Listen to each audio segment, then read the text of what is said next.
You're listening to the Geekscape Network. Time to fire up the VCR. This one's my favorite.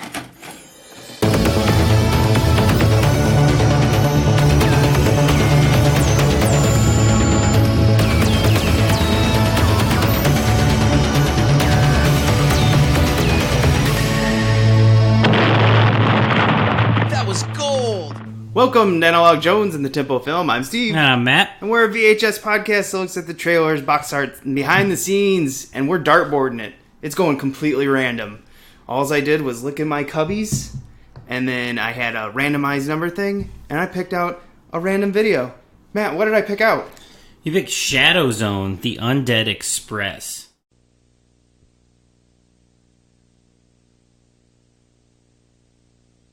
Evergreen Entertainment presents Welcome aboard the Undead Express. Ron Silver of Kissinger and Nixon and Reversal of Fortune, and Chauncey Leopardi of Casper and the Sandlot.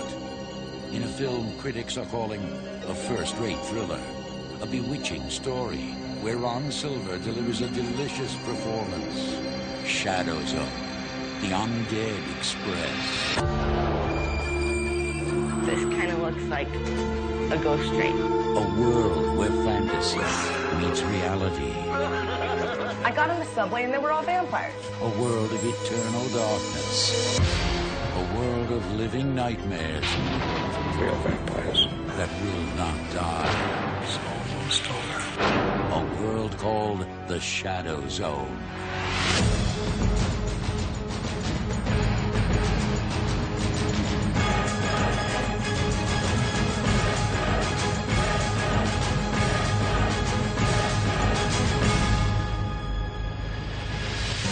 Ron Silver and Chauncey Leopardi. Yes. You know what? When I think about, like, kids, goosebump type horror, I always think, a good combination would be Showtime and Hallmark. Yeah, I had never seen this before, obviously, because it's a weird one. But I knew about it. I remembered that this was like a Showtime original movie. So when you told me that we were going to do this, I was like, the Showtime one? But that's all I remembered about this movie, was that it was a Showtime original from like the mid-90s. Yeah, because there was another Shadow Zone, right? From like early 90s. It had, what's his name in it from Big Trouble Little China. Yeah, it's a full moon movie, Shadow Zone. It's from 1990. It's the second full moon movie after Puppet Master. Yeah, so I was a little confused too. I was like, huh? This is not that Shadow Zone. This is a different one. This is based on a series of like YA young adult novels. Yeah, which I found out. J.R. Black wrote them? Never heard of them, though. I don't think I ever picked up any of these books as a kid. But I guess it's the Shadow Zone series, right? That's the name of the... Or is that just the name of the movies? Is that the name of the books, or is that the name of just the movie series? What I think Showtime was doing was either trying to set up like a Tales from the Crypt. Like, they'll do the movie first on the one that they thought they'd have the best chance of getting like an audience, and then just doing a bunch of series on it just called the Shadow Zone. Yeah, I kind of got that vibe that it was trying to be like a Tales from the Crypt thing, but it's weird to have like sort of like it's almost to Goosebumps, but it's PG-13, so it's a little harder than Goosebumps, but then like why is that on Showtime? Like Showtime you can get away with anything. Plus, from what I remember, Tales from the Crypt started in the late 80s, right? Yeah. On HBO. Mm-hmm. So it seems like really like too far along into the 90s for this to come out and be like... I know like Tales from the Crypt probably ended, 93, 94? 96. So 96. the same year as this started. Okay, alright. So I don't know, maybe they were trying to like, that show is like running to its last episode in a way. It's just like trailing off. Maybe we'll do that. And plus Goosebumps was sort of, I don't remember when Goosebumps was popular, but it's somewhere in the 90s. Yeah, it was right around this time. Yeah. This is like the end of Tales from the Crypt, the beginning of Goosebumps, right around this time. And it lumped in here is whatever the hell Shadow Zone is. Yeah, it's odd. And to me, there's a lot of things in this movie that I just kind of looked at and was like, huh? Like, what direction are we going in? Like, I didn't understand a lot of things. And when we actually break down the movie, I can talk more about it. But I can tell you one thing, there's not going to be much on the behind the scenes. Yeah, it's a not a lot about the movie. Like, the information is out there about the book series, but that's about it. Yeah, this seemed like it was just put out. I'm not going to say quick and dirty because there's some love to it. You can see, definitely with some things. Yeah, they're trying to turn this into a franchise. You could tell. This is or a series of movies, whatever way they're aiming with this. Yeah, I guess we can just go ahead and describe this box art, because if you're walking down a Blockbuster, Hollywood video, whatever, this captures your attention if you're a kid. Yeah, it just says Shadows on the Undead Express at the top. Ron Silver's name is above the title. And it's just a vampire face. It's a red vampire face, like fangs exposed, mouth open. And within the mouth is this train. And underneath the train it says, "Next stop, hell." Uh-oh, good tagline. I would almost say this one, to me, feels more like definitely something for adults. There's nothing overly graphic or anything about it, but, like, I don't know. I don't see this on a kid's shelf. This doesn't scream Goosebumps to me. This looks more like, a To Die For, or what were some of those other 90s vampire direct-to-video movies? Something like that. This looks more like those, not so much kids. This doesn't scream kids to me. But, yeah, I would want to pick it up. Yeah, the cover looks like something an adult would rent. And then you look at the back, and you're immediately like, oh, it's a kid's horror film? Kind of, because it's PG-13, so it's not quite like the PG of, like, Goosebumps. Yeah, very weird, very strange. Yeah, I don't think they knew how to market this. Yeah. So let's take a look at the back here, and here's what this is about. If you're like, what are they talking about here? There's a review from the Hollywood Reporter that says, "Delicious, a combo of ooze, schmooze, and charisma." I don't know what that is. Here's our description. Zach loved horror movies. Then suddenly he found himself living one when he took a wrong turn down a long-abandoned New York tunnel. There he meets an enigmatic Valentine cutter, Ron Silver, who introduces him to his fellow passengers of the Undead Express, and an intriguing new underworld of possibilities. A strange friendship with this urbane vampire grows, but so does the danger, as the seductive cutter convinces Zach to aid him in his quest to return to the teeming world above ground. If you think evil really doesn't exist, if you think you know who your friends really are, you're definitely on the wrong track in the Shadow Zone. Okay. Well, yeah, if I'd have read that description as a kid, I wouldn't have cared. Nothing is particularly exciting. No. I'm not like, oh, I really want to see this vampire train thing.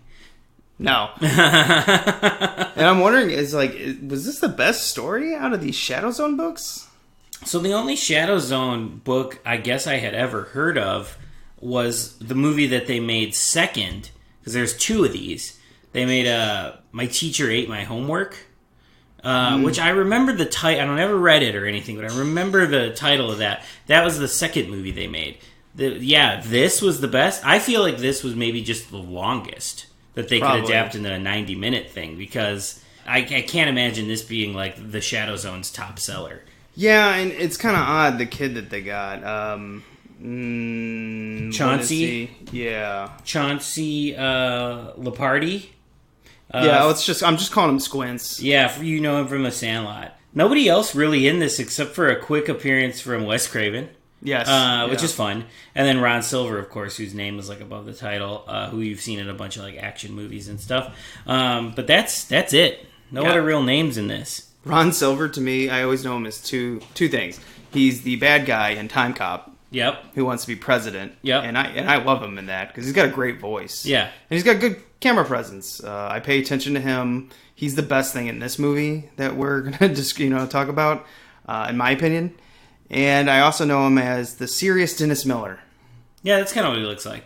He looks like another actor, too, that I can't figure it out, but he looks like somebody else, too. Well, he was a big George Bush guy. Really? Yeah, he went from, serious Democrat to serious George Bush guy after 9/11, and then eventually voted for Barack Obama. I was reading his past before he died was just really fascinating, because he was incredibly intelligent, had several masters. I don't think he ever got a doctorate, but he spoke a couple different languages, Chinese, and I forgot the other two, Spanish, and I can't remember the other one, maybe Italian. He was just a fascinating guy.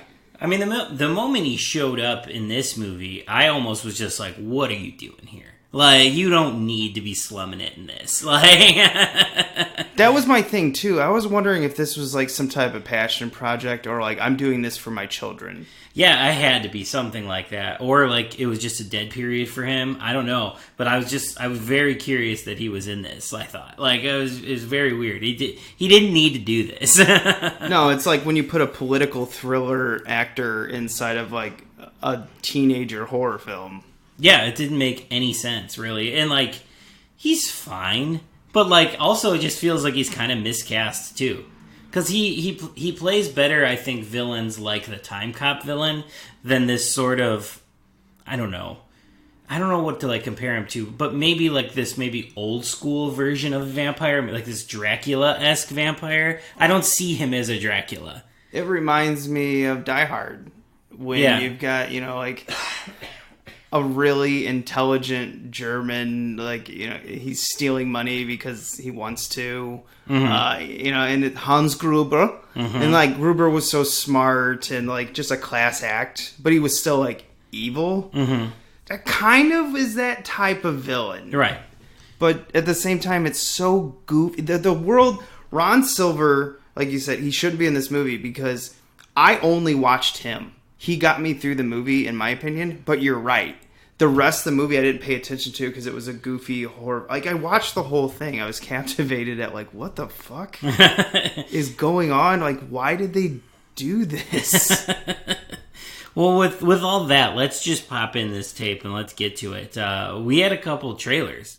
Now playing at a motion picture theater near you. Yeah, do you remember them? I don't remember the names of any of them. Yeah, neither do I. But I can tell you what each one is. Okay. The first one was a like comedy, like a family comedy of like two feuding restaurant families coming together, and the hook, I guess, of the movie is that Angelina Jolie is in it as like an early role as like the daughter that falls in love with the son of the other family. Yeah, and it's got the big guy who always plays like an Italian mob boss. Yeah, Paul Sorvino is in it. Paul Sorvino, yeah. Yeah, he's in it, and then every like people you've seen in like My Big Fat Greek Wedding, and the people you see in all these kind of like family. Like light comedy, you know, screwball comedies from the 90s are all in this thing. I watched it and I was like, oh, I should write that down. Poof, gone. I actually watched the trailers twice because I watched this in pieces, well, 2 pieces. And I watched the trailers twice, and I still cannot remember the name of that one at all. But I know it had Angelina Jolie and Paul Sorvino in it, and it was like a screwball family comedy, and it looked fine. I would never probably watch it, but I wouldn't hate it if I had to see it. No, that was the thing. I was like, oh, I'm not watching that. And what was the second one? Describe that. The second one was, it was Helen Mirren. It was like Losing Chase or something like that. Oh, yeah. And it was like it's Kevin Bacon's directorial debut. So, of course, it has like Keira Sedgwick in it. And it seems like another like family drama type thing. Very odd choice, I guess, for Kevin Bacon to like choose as his directorial debut. Kind of like a soft, gentle, like I think it's a movie about like a family coming to terms with like the death of like the matriarch of the family, who is Helen Mirren. But apparently it was nominated for a bunch of Golden Globes, and she won / was nominated, specifically Helen Mirren, for this, but I had never ever heard of it. I think that movie, the first one was called Love Is All There Is. Sure. Yeah. It's gone from my brain. That one my brain threw that one away. It's described as a Romeo and Juliet gets transplanted to the Bronx. Oh, yeah, that's what it is. Yeah, that's exactly what it is. The Helen Mirren thing, I vaguely remember that trailer now, but I do remember it's like, oh, it won awards. Okay, but I should write that down. Gone. Yeah. But like it, I never heard of it. I had never even heard of it. No, I'll look it up. Losing Chase. Like 96, 97? It's a TV movie. Oh, okay. That Kevin Bacon had made his debut on a TV movie? That's weird. That's crazy. Oh, that's right. It had Beau Bridges. Man, Beau Bridges is weird because he's just in a lot of things, but I can't ever remember what he's in. I remember him in Fabulous Baker Boys. That's about it, but that's because it's the movie with the 2 bridges, so that's why I remember that. He's just a He pops up and stuff. Yeah. He works. Like, he has no distinct look. He's just, he's always like a schlubby white guy. Yeah. Yeah. He's a dad in most stuff, I feel like. I mean, it works. He's making his money. Glad he's getting some time in front of the camera. Yeah. I hope he's still alive. Going into this movie, this is basically three friends. Well, I guess feature presentation time. And now, our feature presentation. Yeah. Oh, no, we got to talk about the bookends. Yes. So, the movie starts and it does like the Shadow Zone introduction or whatever, and then we get like a Crypt Keeper like wraparound with a character called Reaper. Who dares disturb me? What do you think you're doing? Coming in here. Nobody leaves here until I tell them to go. Because I really like company here in the Shadow Zone. The Shadow Zone can exist anywhere. In your neighborhood. At your school. Even in your own bedroom. Not the Reaper or Grim Reaper, just Reaper, that narrates or sort of introduces you to the world of Shadow Zone and the story that he's going to tell. This is bad, in my opinion. In my opinion, this is the best part of the movie. This, to me, is the problem. Like, if you can't do anything as well as the Crypt Keeper, which this is clearly trying to play on, don't do it. Like, you know, if you do something, you know, you got Elvira, you've got all these horror hosts, like even what John Carpenter did in Body Bags. Oh, perfect. Yeah, so like, don't get someone all in this makeup and their mouth barely moves. It's cheap. It's cheap looking. Cheap. Don't do it. Get a character actor, you know, like something in, I'm thinking, Tales from the Hood. Yeah. You know, obviously that's not a host, but, you know, he was... It is, in a way. I forget the character actor's name. He's amazing. Clarence Williams III. Clarence Williams III, you know, like... the shit. Yeah. Just get a character actor that can just play it, ham it over the top. Don't try to be the Crypt Keeper because you can't beat it. It will never be good. And as soon as it's put on television, people will see it and be like, oh, this is a cheap Tales from the Crypt. Yeah, I get it. I get your argument, but in my opinion, this was the best part of this movie because, A, I knew nothing about this movie. I didn't read the back or anything like that. I thought that this was all going to be an anthology then. So that introduced him, and I was like, oh, we're going to get a bunch of stories, and it's going to be hosted by this guy? I was like, fuck yeah, I'm in. Like, this is everything I like in movies. Like, we get a goofy host, we're going to get a bunch of stories, and then, like, about 45 minutes in when I realized that this was the only story, and it just had a wraparound, I was like, fuck.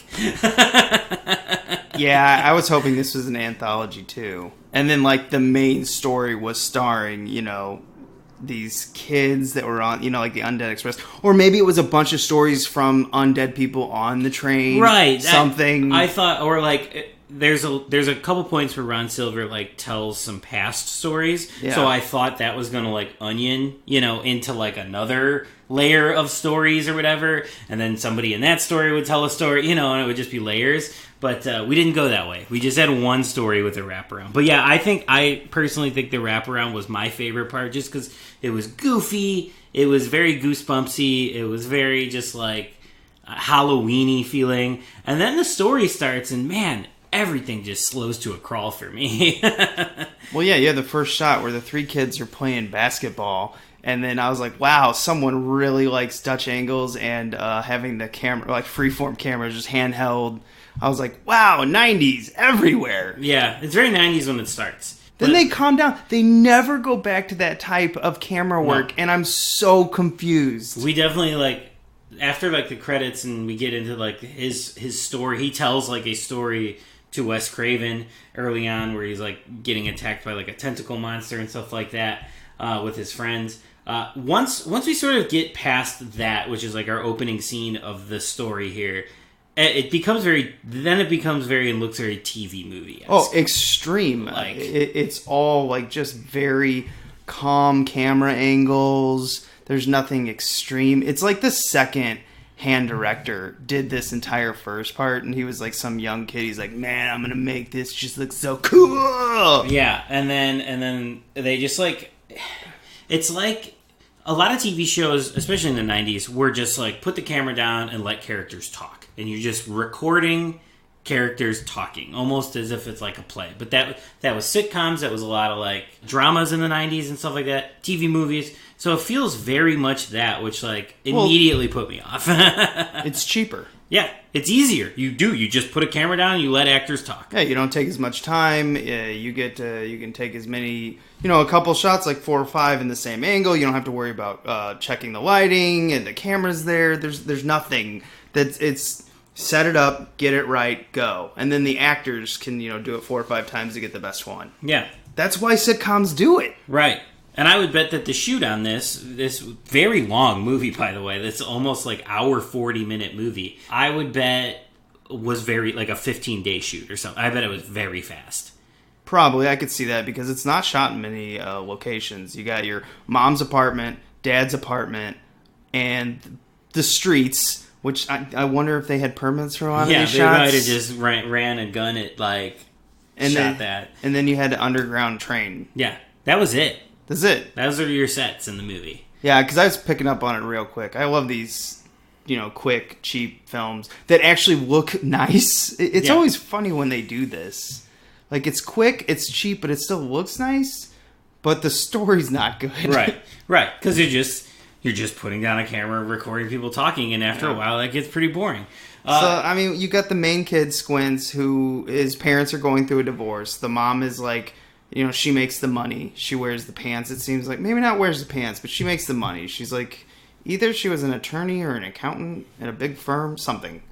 And the dad is the artist. They're getting a divorce, which causes Squints to become more and more of a tall tale. He's telling lies. Yeah. The boy, like, you even had one of the posters, the boy who cried werewolf. Yeah.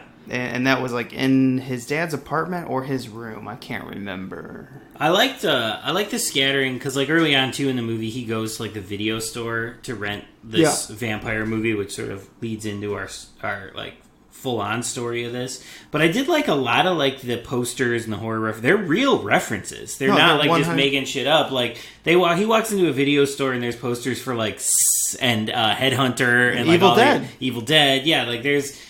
Some of the videos that he's talking, the video store clerk is talking about Freaks, in the reissue of Freaks or whatever, which did happen in the 90s. Like it's actually pretty accurate for like a horror fan thing. I was impressed that like they got. I don't know if they asked permission for all this. It's Showtime. I'm sure they've got some connections. They've worked with a lot of production studio, production houses. Obviously Hallmark with this one, which I still do not get. Yeah.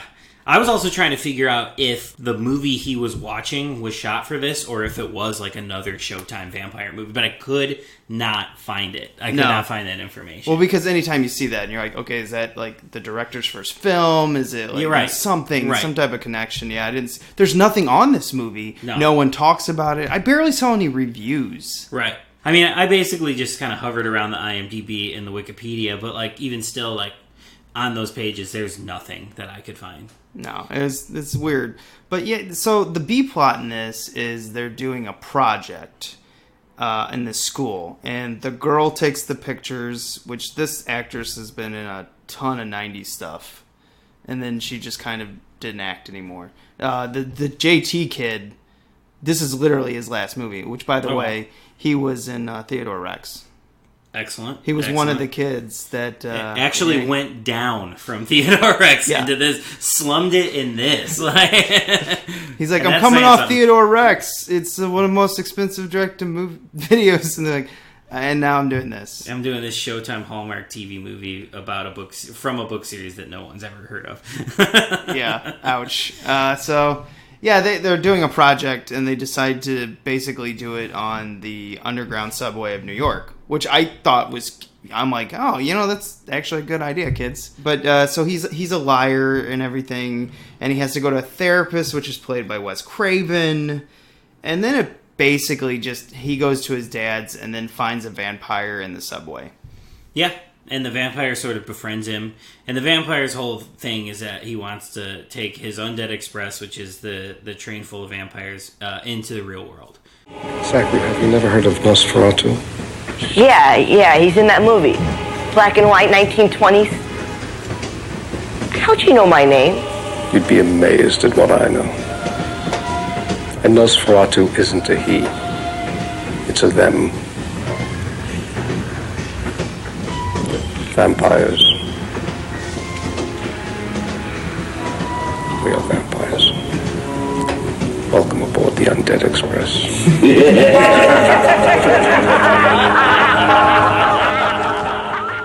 So Ron Silver's vampire called Valentine? Yeah. Yeah.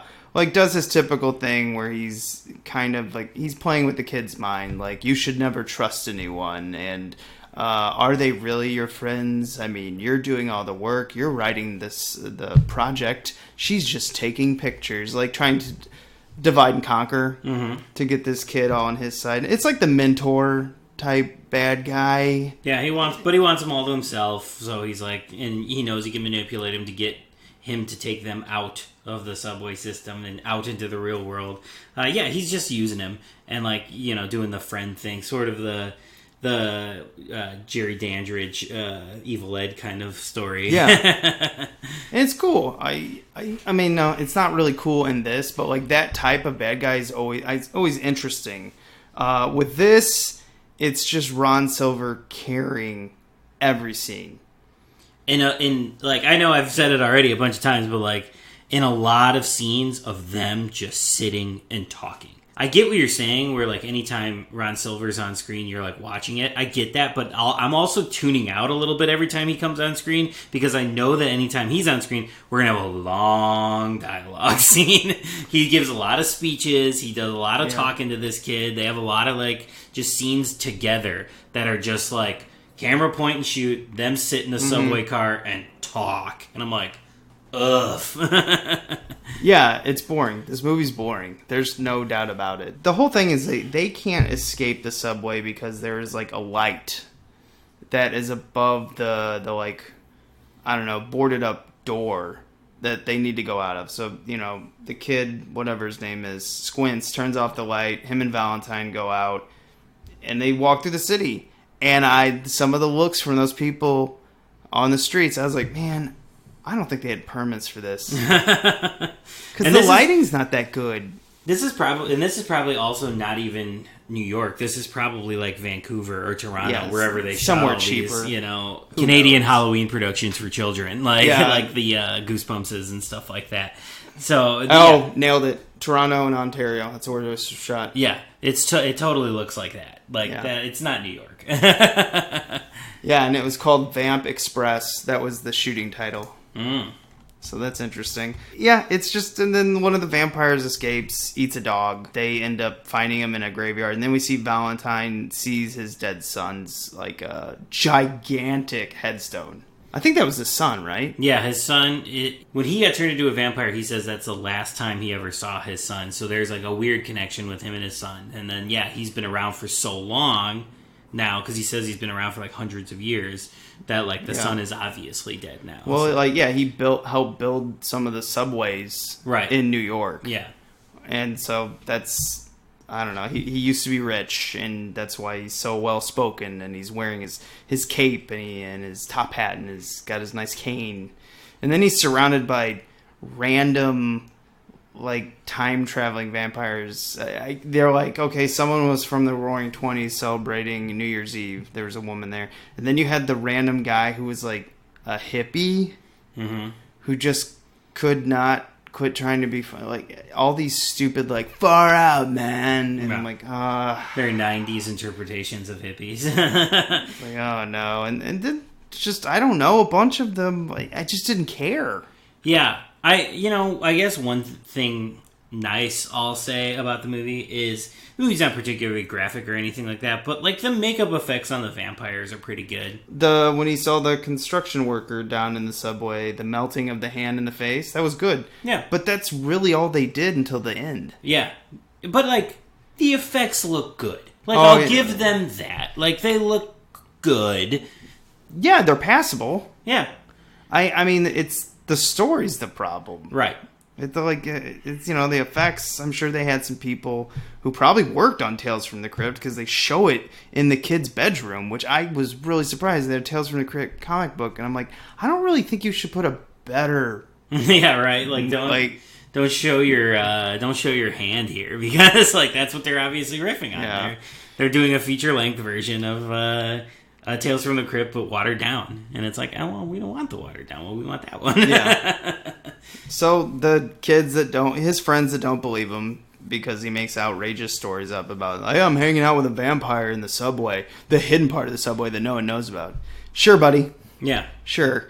So his friends go down there to help him. No, like, Valentine kidnaps the girl, and then JT and Squints go down there to save her.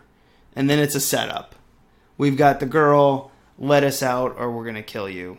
And then they end up, he says, okay. Then they get in the train, and they're riding, and then all the other vampires are about to gang up and eat the kids. And then the train goes outside, and the sun melts them. Yeah. But Valentine doesn't melt. And it was a setup. He was tired of this. He's like, I want to die. My son's dead. My family's gone. I have nothing. And I hate all these vampires I have to live with every day. Yeah. Because they're below me. Yeah, and they all burn up in the sun when the train comes up. And I was trying to figure out, yeah, like you said, like this was all obviously a setup, but I was trying to figure out, like, did they think this through? Like, did the vampires go, oh yeah, if we go outside, we're going to be in the sun.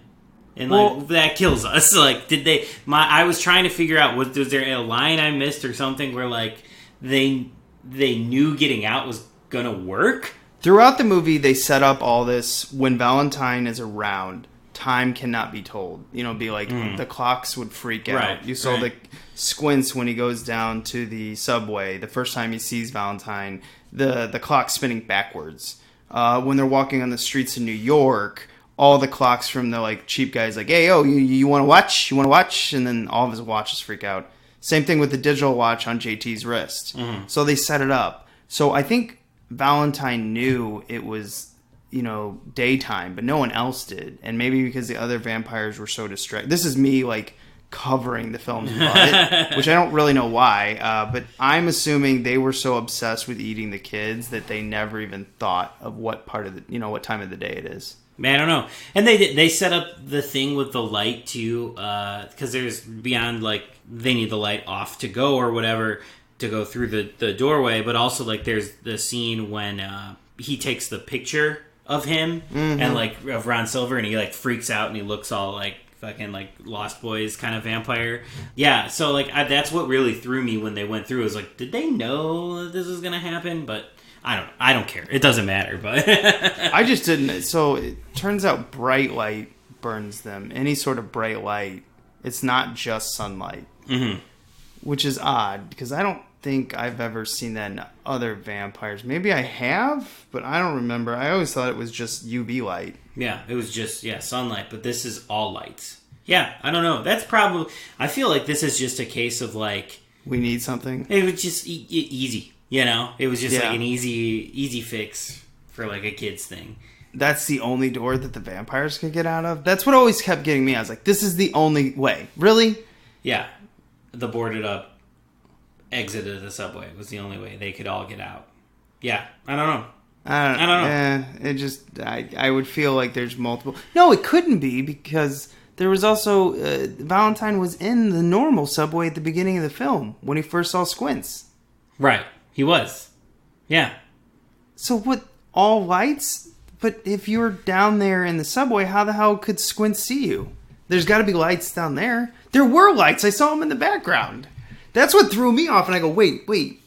So is it just a bright light at a certain, like... I don't know. I just think it was just like, oh, that light right there is super bright. And a camera. Okay, we'll go with that. Right.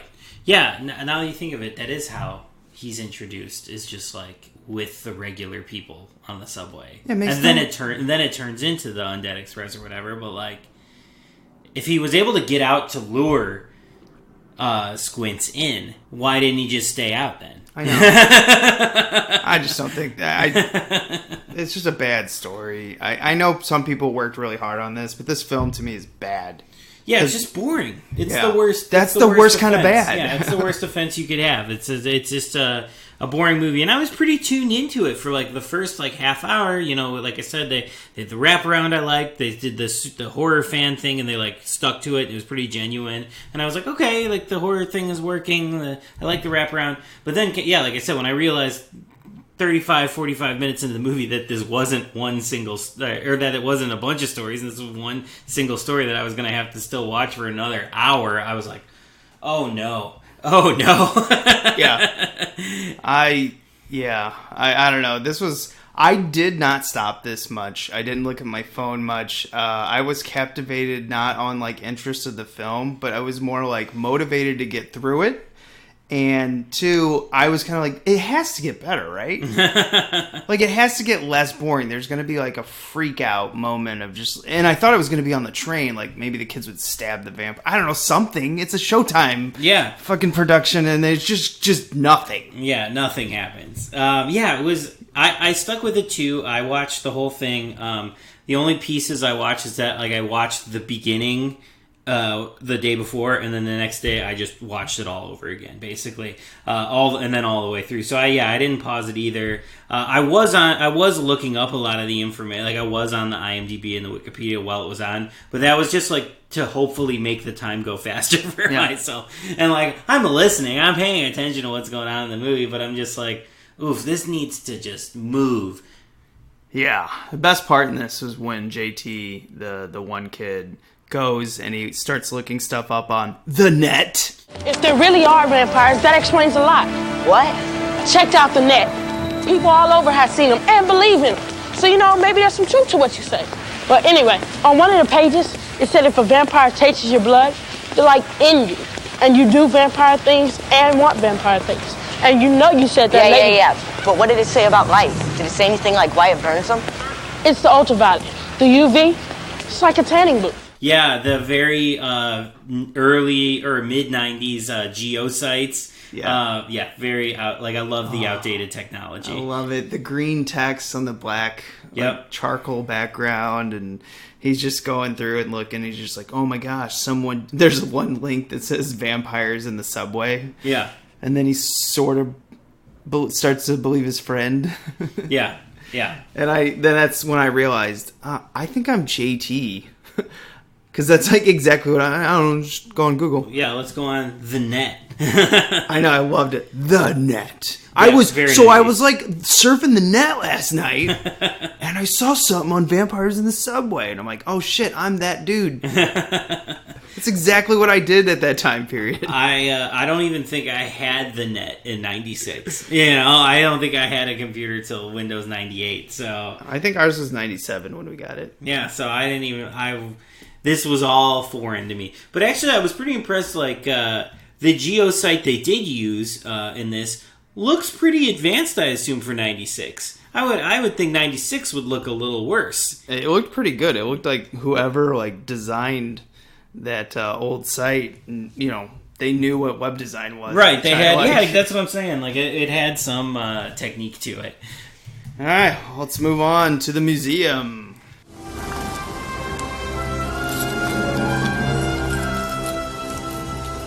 This is the second time I've had to reclaim my property from you. That belongs in a museum. So do you. This is the part of the show where we put something in the museum and go out like Indy into the film jungle, bring something back, good or bad. I'm going to let you go first. I guess I'll give you the two good things that I liked about the movie. I like the wraparound a lot. It's very goosebumpsy. It's very like just cheesy, Halloween-y. That's my bread and butter. I love the fucking like Halloween productions for children that are made in Canada, like the Goosebumps and all the R.L. Stine adaptations and everything like that from the 90s. I love the Casper sequels and stuff like that. That's all my shit. I love all that. So I was so excited when the wraparound started, but then the movie ended up not being that, so it ended up being a snoozer. So I like that a lot. And then the other thing I liked a lot, which is also sort of a bookend of just the story within the story, Wes Craven was fun to watch in this, actually. And then having him, of course, be like the vampire at the end was really fun. Yeah, I thought he was going to be the Reaper. or Reaper. Yeah, but they just came back to the graveyard after, he turns and looks at the camera and has, the thriller eyes. But he's having, I always like when Wes Craven shows up in movies that aren't his, because, which he's only done a few times, but he has done it a couple times. He always gives it 100%. He's trying. Yeah, he's like, I'll be this counselor for this kid in the school or whatever, and he's owning it, and he's doing a good job, and then he does the silly turn to the camera at the end, and I'm like, yeah, it's fun. Yeah. His eyes glow, but see, the thing is I have a good and bad in this. My bad is the Reaper. To me, I was like, no, this is bad. You were eating up the cheesiness. My problem was the movie wasn't cheesy enough for this bookend. You wasted it. Yeah. If you're gonna go cheesy, go cheesy. Mm-hmm. Stick without it throughout the film.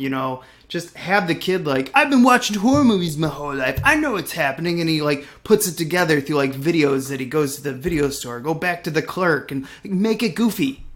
Don't why did you go so vampire serious?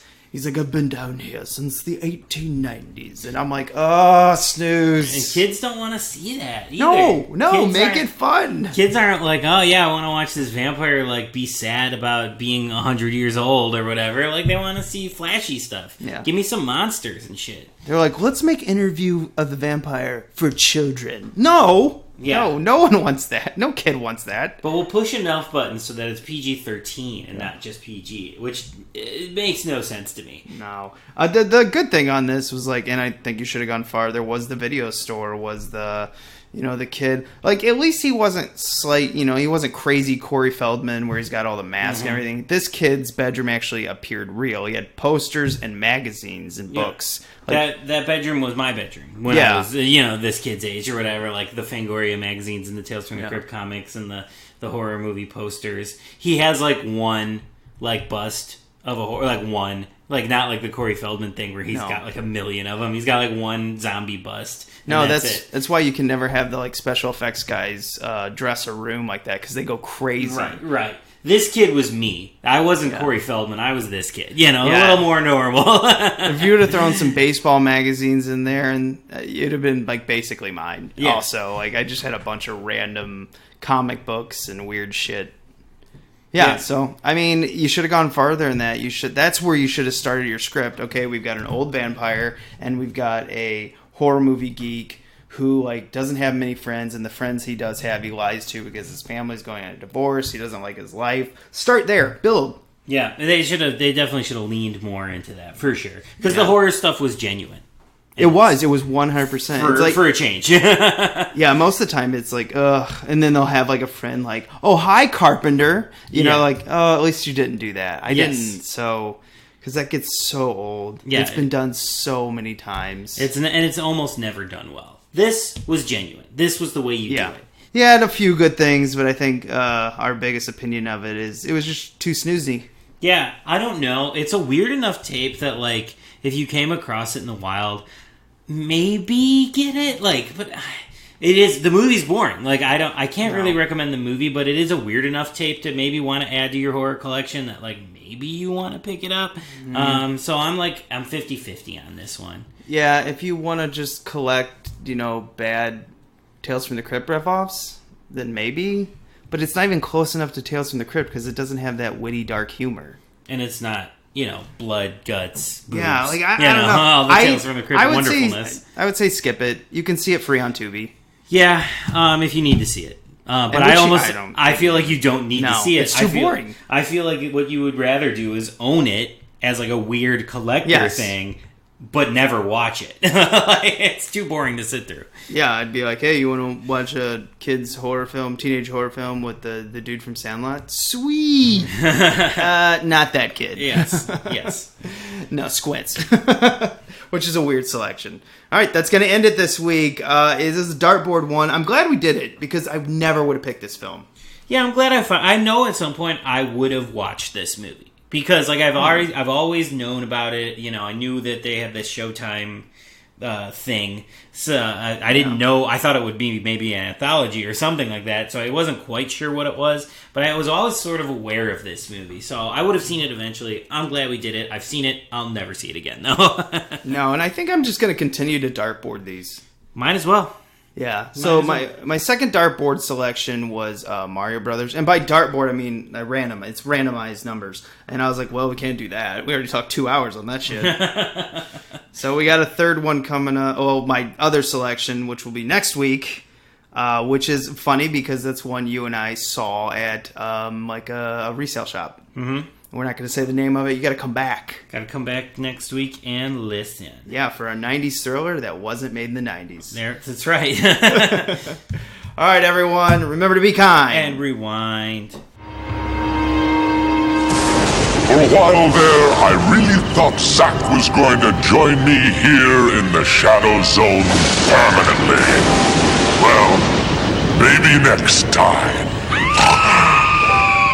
If you'll excuse me, I believe I have other guests. You know, people are just dying to get in here. Maybe next time.